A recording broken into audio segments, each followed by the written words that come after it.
You want to know what I love? Well, I love a lot of things, of course. So let me rephrase. Do you want to know one of the things that I love? Okay, fine, I'll tell you. Home decor, interior design, architecture, the art of the home. Wow, I love it. I think one of my most extensive Pinterest boards is my interior design Pinterest board. Let me check. I'm going to fact check that. Let's see. Okay, it's not my most extensive, but it's up there. I have 2,240 pins on my interior design Pinterest board. That might be my second largest Pinterest board. My largest is obviously clothing, where I have 4,675 pins. That is an absolute monster of a Pinterest board. I think it's very common that people who love fashion love interior design and vice versa, because they sort of go hand in hand. There's an art to both of them, and it's a very personal art depending on who you are. I'm a very visual person, and I think that that's why I love clothing and interior design. There are ways to express yourself, but there are also ways to sort of please yourself. That sounds sort of sexual, and I don't mean it like that. I'm not like sexually attracted to a lamp, thank God. I mean, if I was, I would handle it, but and I'd do what I had to do. But I don't know, as a very visual person, I just fucking love this shit. Like it really gets me going. It adds so much color and light to my life to enjoy fashion, to enjoy interior design. So in honor of my love of home decor and interior design, I decided that today I would share with you some of my favorite home decor trends. They're not necessarily trends that are popular right now, but they're trends in general, like things that have come and gone or things that have sort of stuck around for years and years and years. Just things that I really appreciate in the home, things that scratch that itch in my brain. Like when I see it, I'm like, oh, I love that, Let's start out with something that also applies to fashion, a pop of red. I remember my dad told me, I always say, I've told this story probably 80 times. My dad told me once that almost everything in life could use a pop of red. An art piece, a room in a home, an outfit. A pop of red can really bring life to almost anything. I would say in almost every room in my house, I have some sort of pop of red. I don't know why it works so well, but it fucking does. It doesn't work for every aesthetic. Like there are definitely some aesthetics that, don't work with a pop of red. Like for example, the super beige, concrete, minimalist sort of aesthetic that's kind of popular right now. That would look kind of weird with a pop of red. I'm not necessarily a huge fan of that aesthetic. It doesn't feel homey to me. There's something cool about it. Like if you're going to a museum or something and it sort of has that kind of design, it's kind of interesting to look at. It has a weird feeling to it. That's fine. I would say a pop of red doesn't really make sense in that setting because everything's beige usually. But for almost any other aesthetic, a pop of red really adds dimension to the space. For example, my kitchen growing up consisted of a lot of blues and greens and yellows, a lot of pastels. And it was pretty light in there, right? The walls are white. And my dad put a red clock in the kitchen and it just pulled everything together for some reason. It looks balanced. It for some reason helps to balance things. I don't even know if that's what it technically does psychologically. Maybe I should Google it. Why is a pop of red so awesome? Okay, so according to a website that I have never heard of, beautyeq.co. Okay. It has attention-grabbing power and instantly adds drama and sophistication to any space. In a world where neutral tones have dominated for so long, people are now looking to infuse vibrancy and personality into their interior spaces.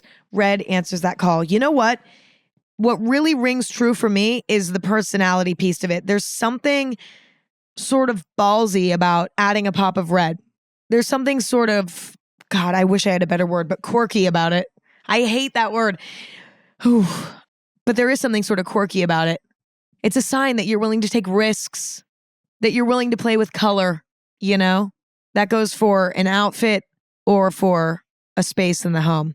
So I fucking love a pop of red. A pop of red can also come in many shapes and sizes. A pop of red could be an entire red couch in a room. It could also be a tiny little red clock. It could also be a tiny little red lamp.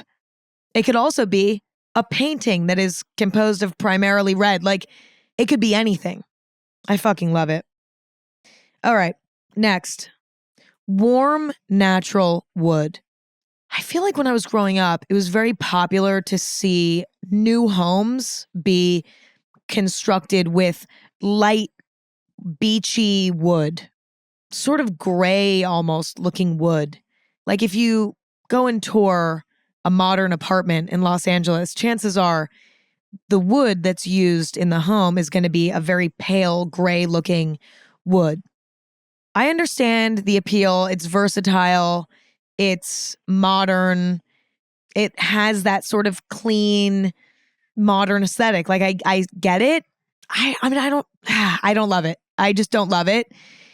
I prefer natural, warm toned woods. Like my house has a lot of warm toned woods. Like if I were to compare it to something to, sort of demonstrate what the color is, it's not quite milk chocolatey because it's a bit orangier than that. Okay, well, I can't think of something that mimics the color that I'm trying to describe here. So imagine milk chocolate that had a little bit of orange added to it. So it's a bit more orange. I love that type of wood. I find it to be charming. I find it to be cozy. There's definitely a point where it becomes too orange, and I don't really love that. Like light orange wood, it's hit or miss for me. But like a deep orangey brown wood, that's awesome. Also, I love when homes or spaces maintain their original wood. Like in my house, for example, it was built in the 50s and the wood is pretty much the same. Like the wood floors are pretty much the same. My wood floors are like a light beige tan, but it's on the warmer side. It's not gray and modern looking. And I enjoy that as well. But the wood in my house that I'm the most attracted to is the deep orangey brown wood. I have it on the ceiling. The doors are that color. I find that it feels cozier and warmer. And I'm ultimately looking to create a space that feels sweet and kind and inviting, which is not necessarily popular today. It depends. I mean, it's hard to say because there are so many people doing so many different things with their homes. Architects are doing a number of different things in homes as they're building them, but I don't see houses built with warm wood as much anymore. It tends to be, again, more cool toned, more modern looking, more sterile looking. Okay, next we have small art on a big wall. I've seen this done in a way that's so charming.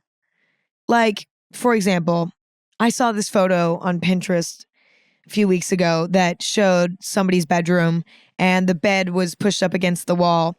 And above the bed, there's a big blank white wall. And there was just one little painting sort of off center over one of the nightstands. And there was something very soothing about the way that looked. Very simple, but yet there was still this little piece of personality on the wall, which was the little art piece. And I'm kind of afraid of hanging things over my bed. Like my wall behind my bed is completely empty because in California we have earthquakes and I have a deep, deep fear of a painting falling into my eyeball or something if there's an earthquake. I'm not in the mood for that. I considered putting some sort of soft like tapestry or rug over my bed because if that fell, it would maybe scrape me up a little bit depending on how heavy it was, but it wouldn't like kill me or like, severely injure me, but I haven't done that yet. And it's kind of not looking like I will because I haven't done it yet. So there's a few spaces in my home where I have a singular small art piece hung up on the wall in comparison to the space. Like, I don't know, there's something about it that I really like. I think I like how simple it is. There's something really relaxing about at times making subtle, small choices that are effective. Less can be more sometimes when it comes to creating a really serene, nice vibe. But also, I think at times putting a small piece of art on a wall that's otherwise empty can make the space feel bigger in a way. That's at least my experience. Like, can kind of make the room feel larger because there's this small piece of art that, in comparison to the blank wall of the room, it makes it feel bigger. I don't know if that's just my imagination, but it can kind of weirdly open up the space.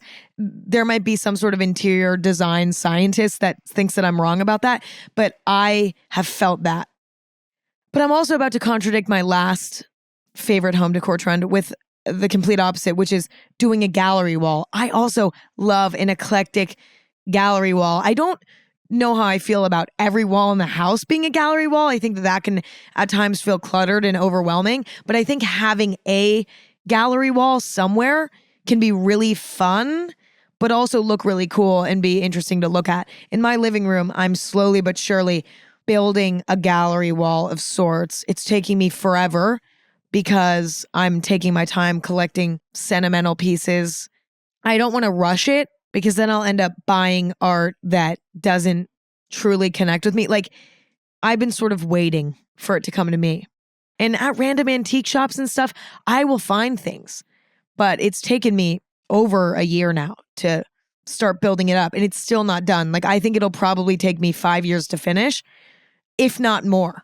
But I'm letting it take the time that it needs so that every single piece on the wall can be sentimental.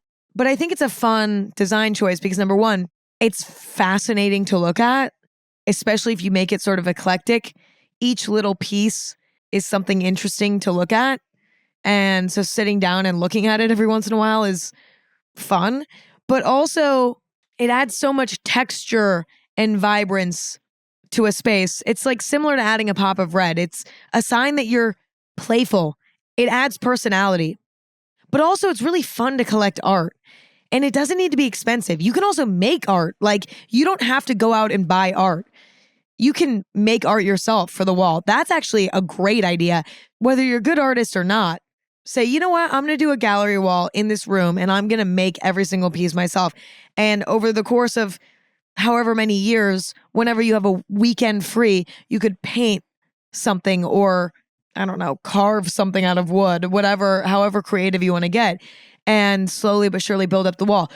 I actually just received a gift that somebody made for me for my birthday. It's like this plank of wood, and they glued a bunch of sentimental items onto it. And I'm so stoked about it because I'm going to hang that up on my gallery wall. And it's weird and it's random and it's special because it's from someone that I love. And it's so cool that I have a place to put that.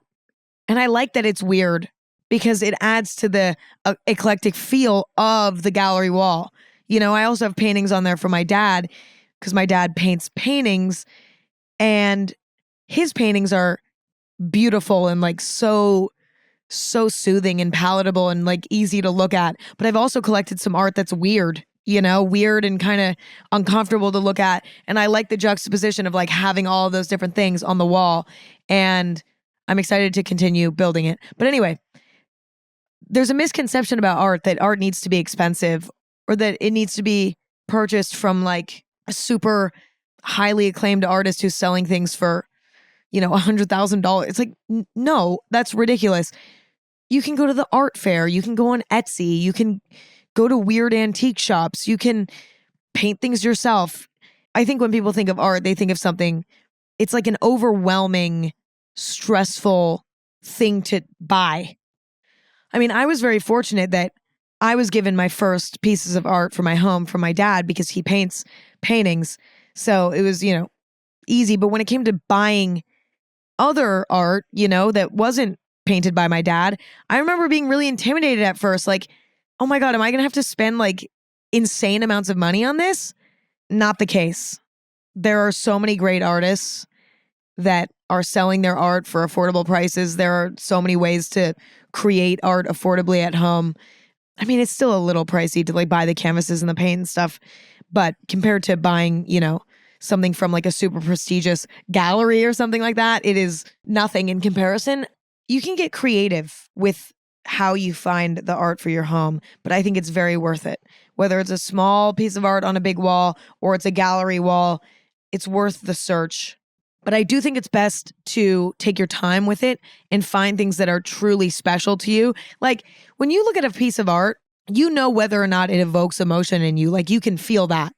I think it's important to wait until you find those pieces.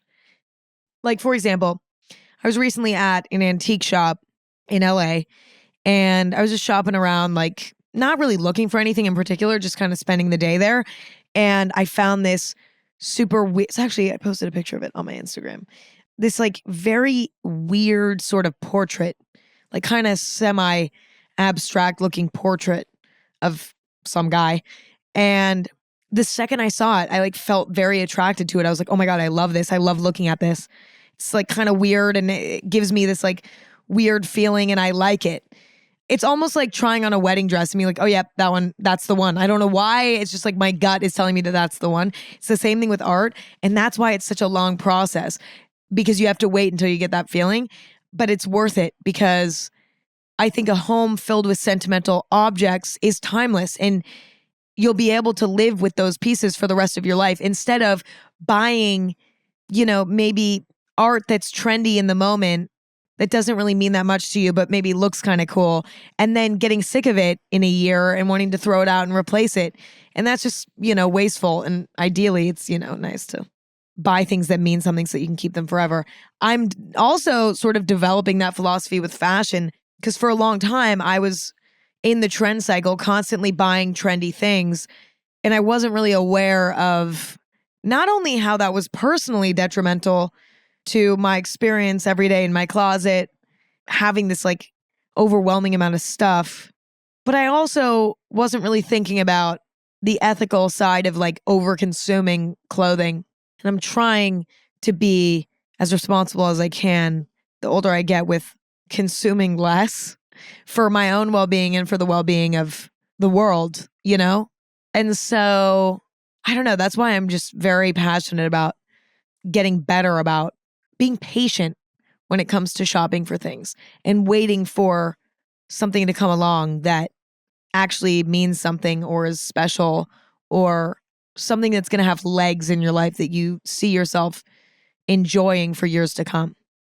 Okay, next we have stripes. I fucking love stripes. Not just in the home, though, also with clothes. I'm realizing how much overlap there is with what I enjoy in fashion and what I enjoy in interior design, home decor, etc. I fucking love stripes. The other day I saw a picture of this cute little beachy couch that was white with red stripes on it. Oh my God, obsessed. I was like, that is an amazing couch. If I had like in my imaginary beach house in my head that I don't have, that couch is in that house. I would love stripes. I love striped pillows. I love striped sheets. Like the sheets on my bed right now are white with light blue stripes.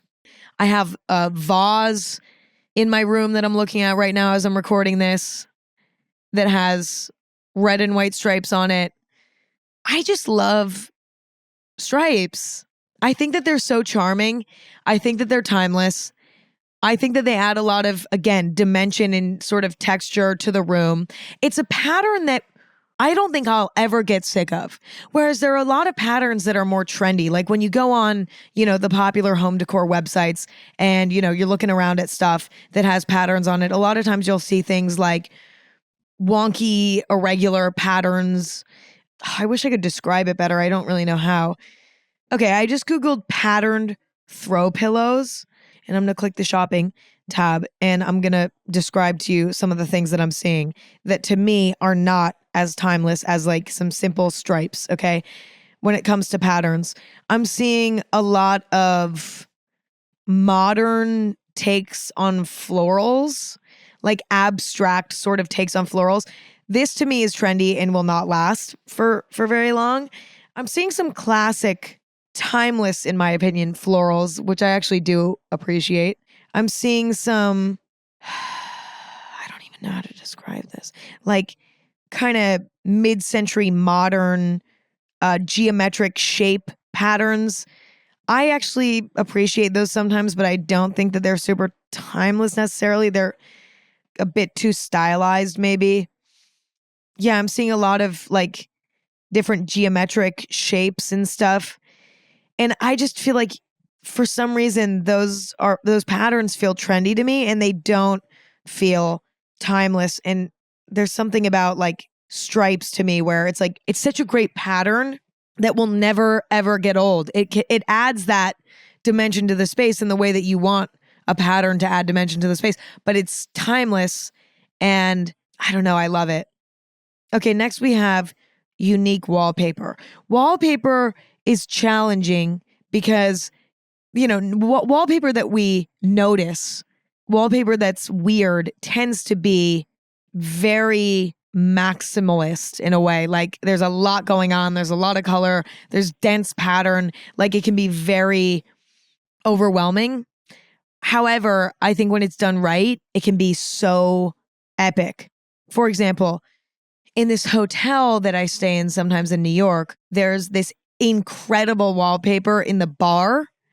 And it's basically this gold wallpaper. I know this already sounds wild, but just stick with me. It's this gold wallpaper and it has all of these little drawings of New York City on it, like hand-drawn looking people and stuff walking around. I'm obsessed with this wallpaper. It's weird, it's unique, it's unusual. I haven't seen it anywhere else.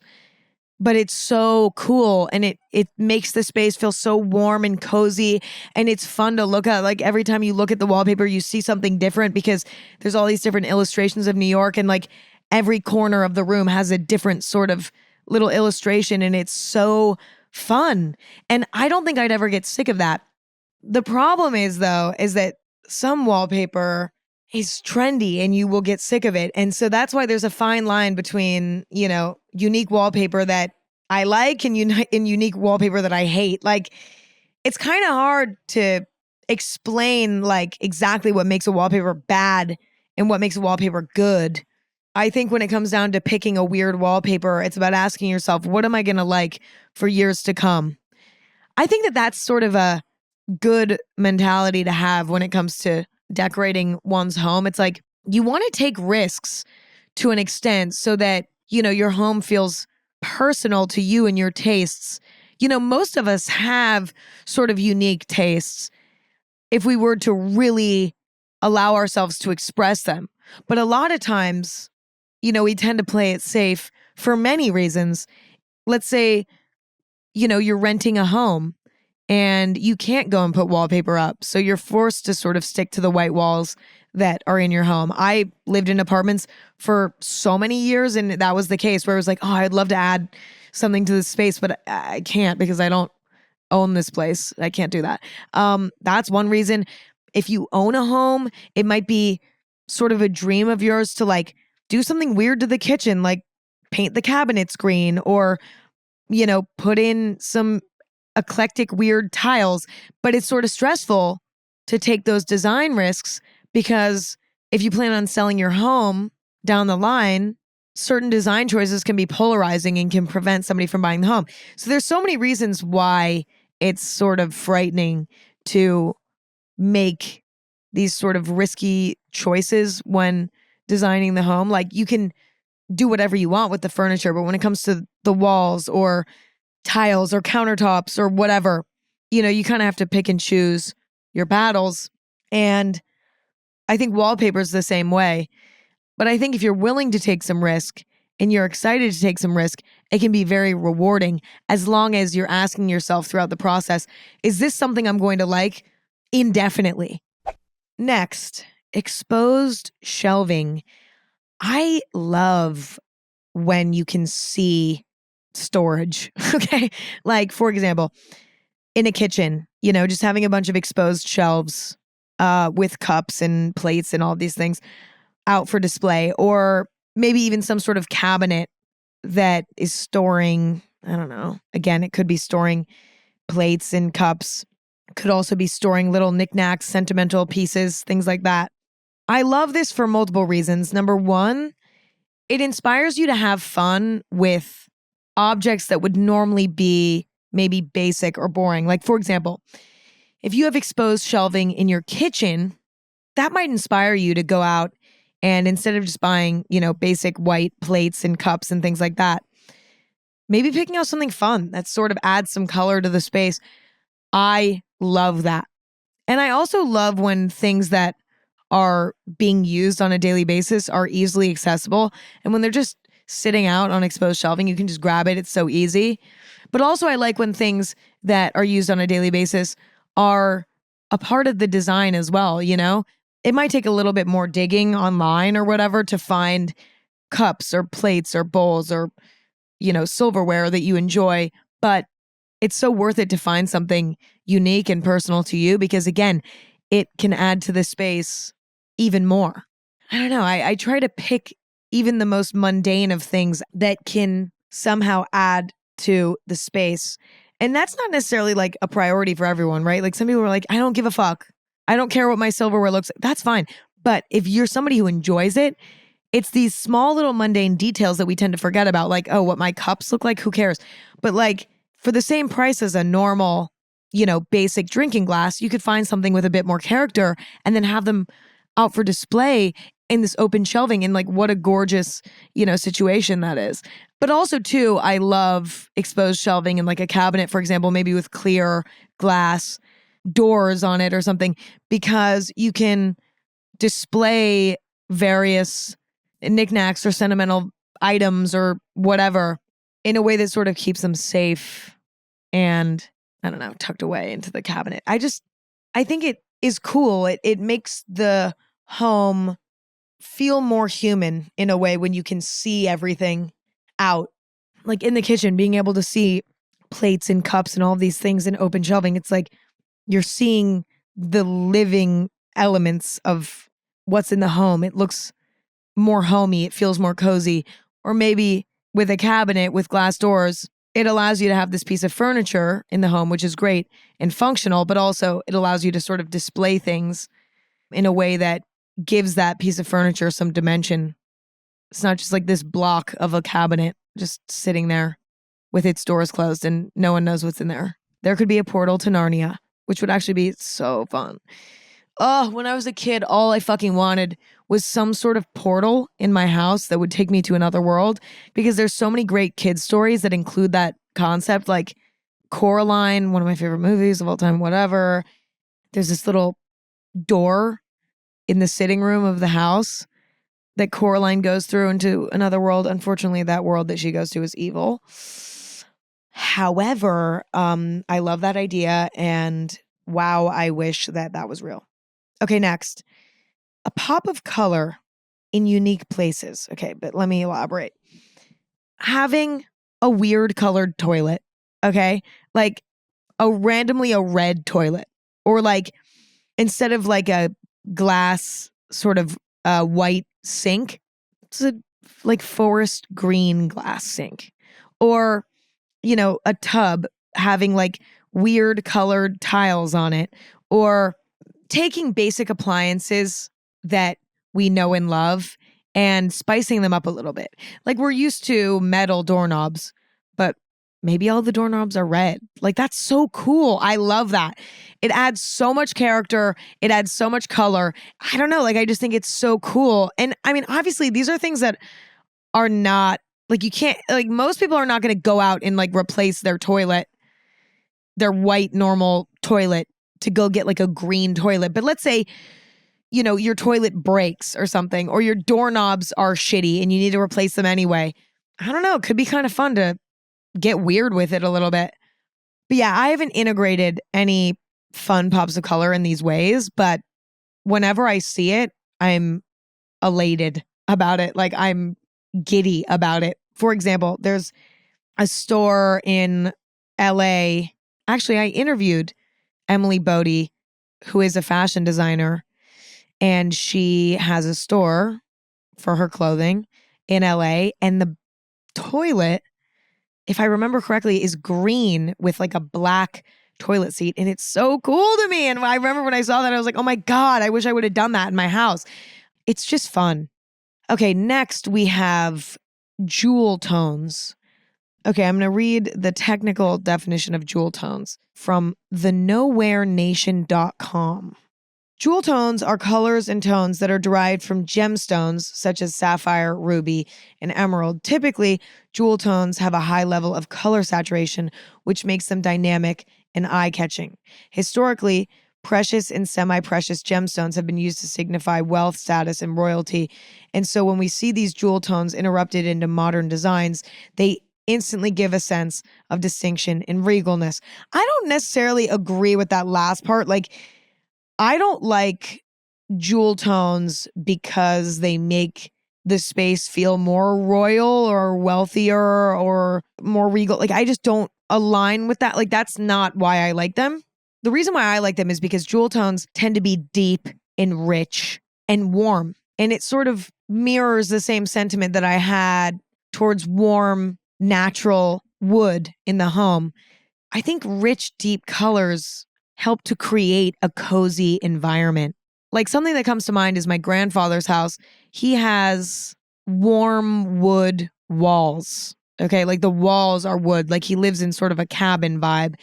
And that paired with lots of jewel toned pieces, like, dark reds and deep yellows and deep greens, creates this cozy space that feels homey and feels comfortable. That's not to say that I don't enjoy other palettes, like I also really enjoy something lighter and brighter. Like I mentioned earlier, sort of a beachier theme. Like when I think of like a beachy home, I think of like washed out wood on the floor, maybe white paneled walls, blues, like light blues, maybe faded red, maybe minty green, like sort of that sort of palette. It's a bit more pastel because it's all sort of washed out and worn from the sun and from all these things. Like, I love that vibe too. That is phenomenal. And that is completely the opposite of jewel tones. But I would say for the most part, I tend to enjoy sort of jewel tones. In my own home though, I actually mix kind of any sort of color. Like I have like a lot of pastel sort of pieces. Like I have like light minty greens in the house. I have pastel blue in the house. I have like beiges and tans going on too, mixed with jewel tones. I kind of did a mixture of everything. I like the depth that the jewel tones bring to my house and the coziness that it brings. And the saturation of the colors makes things so satisfying to look at. And so I love some jewel tones in the home.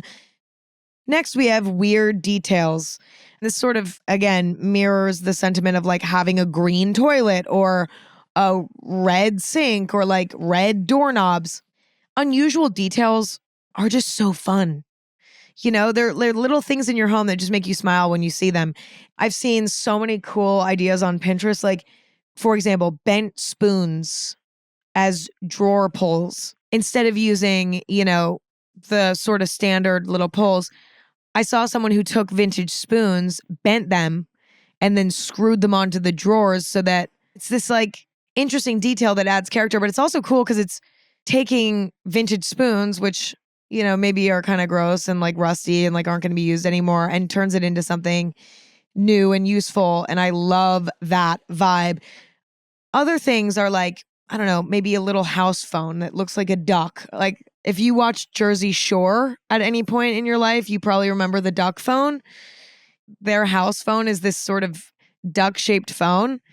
And it's weird, but it's also functional. Like weird but functional shit is so fun.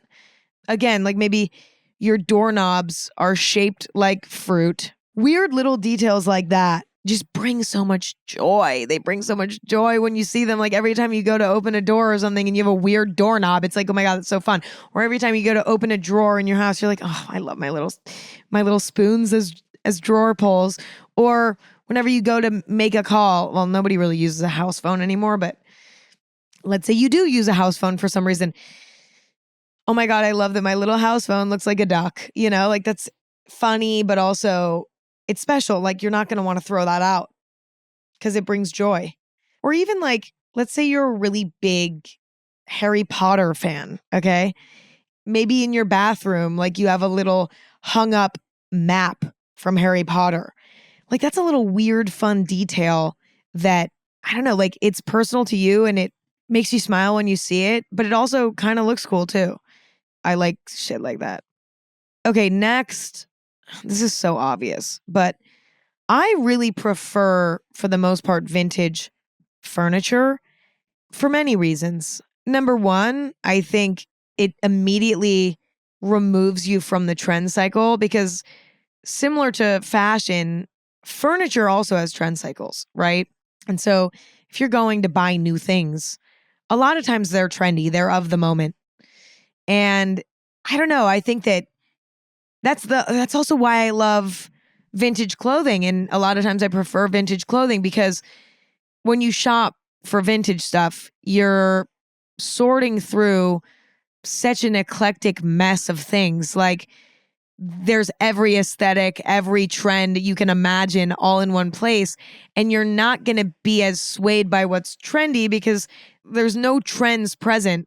I mean, unless you're at like a highly curated space, like a really curated vintage store, but buying things used, whatever, it just, not only are you giving something another life, but also you're making a choice about a piece of furniture from a more genuine place. Like instead of choosing it because it's trendy and it's cool right now, you're choosing it because you just genuinely like it compared to everything else that you're looking at. Like I feel like vintage stuff is just cooler. Like I feel like the designs are just more interesting. And maybe that's like just because it's a novelty. Like I went to a lot of furniture stores, both new, you know, creating new stuff and places selling vintage stuff. And I felt like I was so much more inspired by the vintage furniture stores and the prices were the same. I mean, at times the vintage stuff is actually more affordable, if anything. Like taking the cost of things out of it, I just think vintage pieces are more interesting. I don't know why. I just find the design to be more intriguing. I don't know. Next, I like things that are a bit imperfect. For example, vintage tiles that are maybe a bit faded or chipped, vintage pieces that are maybe a bit worn out. Maybe they have a few stains on them or something. I love this type of character. My mom hates it. Like when I was decorating my house, she was like, Emma, that thing's beat up. Like, why do you want that? And I'm like, no, but I like it. It's cool. Like, she's not really down for it. She likes things to be, you know, clean and new and not, whatever. Not me. I like things that have texture. I have tiles in my kitchen that are, I believe they're, fuck, I don't remember if they're vintage. I think they might be vintage. And so they're all like a different sort of color slightly. And then on top of that, the way that they're put in the wall is sort of imperfect. Like they're a bit wonky. And that was done on purpose because there's something very cozy and very human about things that are imperfect a little bit. There's something comforting about that in a space. It's sort of like, you know, when you're in one of those super, super modern homes that, you know, every like line is perfect and everything's spotless in a way. Being in a home like that, you tend to feel uncomfortable. You're like, oh my God, I feel like I can't be normal in here because the space is almost intimidating. When there's little elements of imperfection in the home, it actually makes you feel, at least in my experience, more apt to wanting to just live normally in the home. Like it's fucking weird to be intimidated by your own home. Like if something's super modern, perfect, whatever, it's intimidating and weird. So I like when, you know, a piece of furniture has some stains on it. It's like, okay, great. Well, now I can go and stain it some more and it doesn't matter.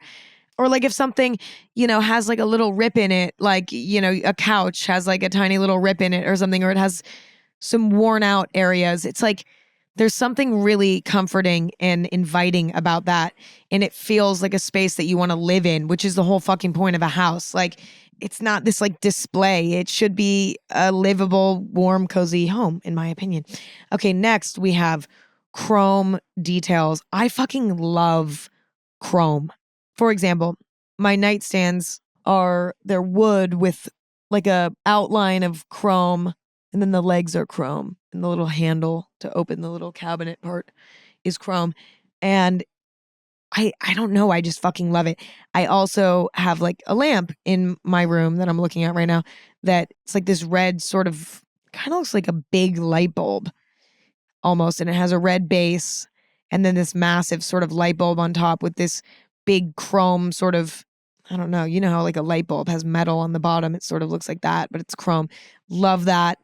Whenever I see furniture on Pinterest that has some sort of chrome detail, whether it's chrome legs or like a chrome trim, or it doesn't even matter. I just love chrome. I love a big chrome lamp. Like I love chrome. I like how it feels sort of weird and futuristic, but also kind of vintage at the same time. Like there's definitely a lot of chrome happening in mid-century modern designs, but and that sort of makes it feel retro in a way. And it does feel retro, but it also feels cool and like futuristic. And I like the reflectiveness of it and how it like, I don't know, just feels sharp and clean and nice. Like I prefer chrome over brass or bronze. That's not to say that I don't have those things in my house, because I do actually have quite a bit of bronze and brass. Like I kind of have every metal in my home that you can imagine, but chrome is my favorite. I don't know. I just love it. Sort of going back to having like one small piece of art on a big wall. I really like when statement pieces are allowed to shine in a room.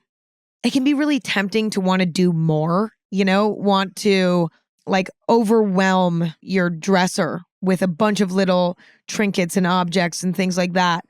Or, decorate every single wall with a bunch of stuff, or take every blank surface and just like put a bunch of stuff on it. But it can be really nice to approach it with a less is more mindset. For example, obviously I've already discussed sort of taking a painting and putting it on a blank wall, letting that one piece shine, let it be a statement, whatever. But I'm more talking about with objects, like maybe finding one really cool vase and putting that on the top of your dresser.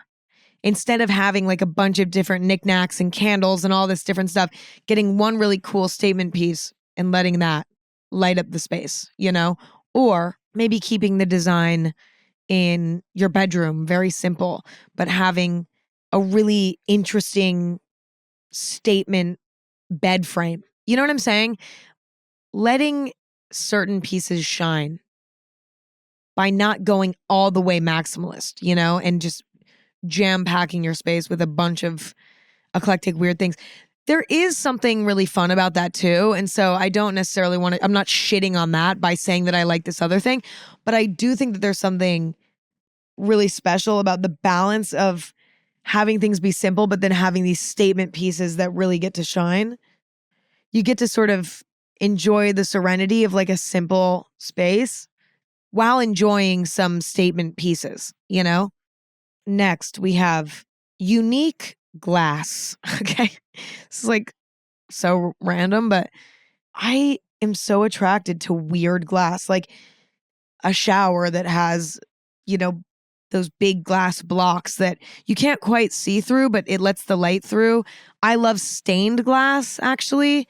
Yeah, any sort of like textured glass that makes it so that the glass is not fully transparent, like you can't see all the way through, but it adds texture and it still lets light in, but you can't see all the way through.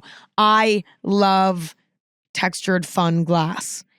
That's definitely like kind of more of a retro thing. Like that's not really happening as much anymore, but I fucking love it. And every time I see it, I'm warm and fuzzy inside. And I don't have any glass like that in my house, but like my entry table by my front door is made of a bunch of glass bricks, but that's not really what I'm talking about.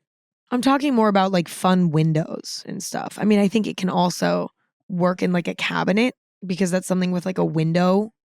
I like weird windows and weird glass, but especially in the window form. It's so nice because it lets the light in, but you can't see through.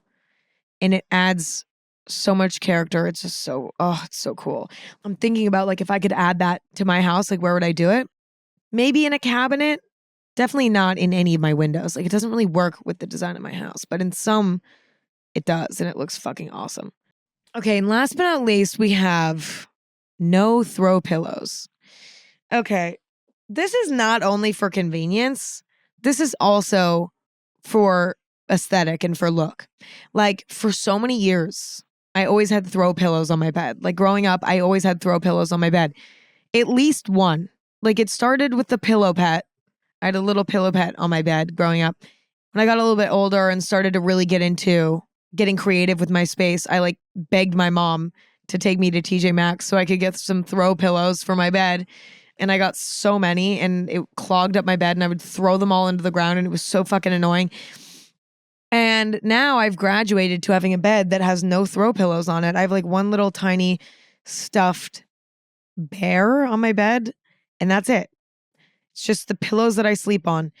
And not only do I love the simplicity, like how it looks really, I don't know, there's something like really charming about the way that it looks. It's just fully just functional. But also, I think it is less trendy in a way that will make it timeless. I really love it. Even on couches, though, and stuff, I think unless a throw pillow is functional, I think on a couch it is nice to have like one or two like comfortable throw pillows so you can lay down and stuff on the couch. I actually think that that's nice. When I say no throw pillows at all, I'm more referring to the bed. But now I'm thinking about where other throw pillows are present. And it's like, it's not quite reigning true. Like, I do think a couch could benefit from max 2 or 3 little throw pillows that add to the comfort of the couch. I think excessive throw pillows are just I can't handle it anymore. They're inconvenient, they're frustrating, and they are usually trendy to a point where you're like, I just want to donate these. Like, I don't even like these anymore.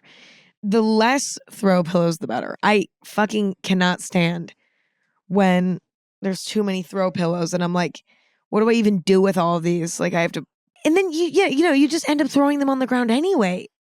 I'm all about function meets fashion in all areas of life. Like if something's not functional, I don't know, I can't get behind it. When something's not functional, I know it's just a trend for the most part. I remember one example being like those super mini little thin scarves that were sort of like early 2000s vibes that, you'd sort of wear in the summer. It was almost like a summer scarf because it's not keeping you warm really. It's just sort of like an accessory. Those are cute. Like play around with it all you want, but it is trendy. Like that's already on its way out. You know what I'm saying? Or like the double belt trend where people were wearing like 2 belts. Again, like that's not functional. That's not going to stand the test of time. It's going to look goofy at some point. And listen, I'm not saying there's anything inherently wrong with enjoying these trends. Like if you really, really, really love it, fuck yeah, just do it, But also I think it's good to think critically about the trends that we choose to participate in because we don't want to buy shit and then have it just collect dust, I guess that's my PSA of the day. I'm not trying to be like, I'm not trying to tell you what to do. You can do whatever the fuck you want, but I'm more speaking to myself. Like I'm trying to be better about not over consuming. You can do whatever you want. Fuck, it's none of my business what you do. Okay. So those are my favorite home decor trends. I hope that you enjoyed this. And let me know what your favorite home decor trends are over on social media at Anything Goes. You can let me know. Message me. I'm very curious about what you're into. Let me know if you want me to do a version of this where I talk about my least favorite home decor trends. Because if I'm this judgmental, I'm not judgmental in a mean way, though. I'm judgmental in a fun way. Okay, there's a fucking difference. All right. Let me know if you want to hear that, and I'll do that. You can follow me on social media at Emma Chamberlain, my coffee company at Chamberlain Coffee. Also, go to chamberlaincoffee.com to order online or find us in store using the store locator. New episodes of Anything Goes every Thursday and Sunday. You can stream anywhere you get podcasts. Video is exclusive on Spotify. And that's all I have. That's all I got.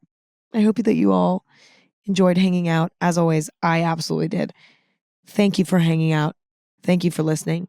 Thank you for being awesome. And I will talk to you very, very soon. Bye.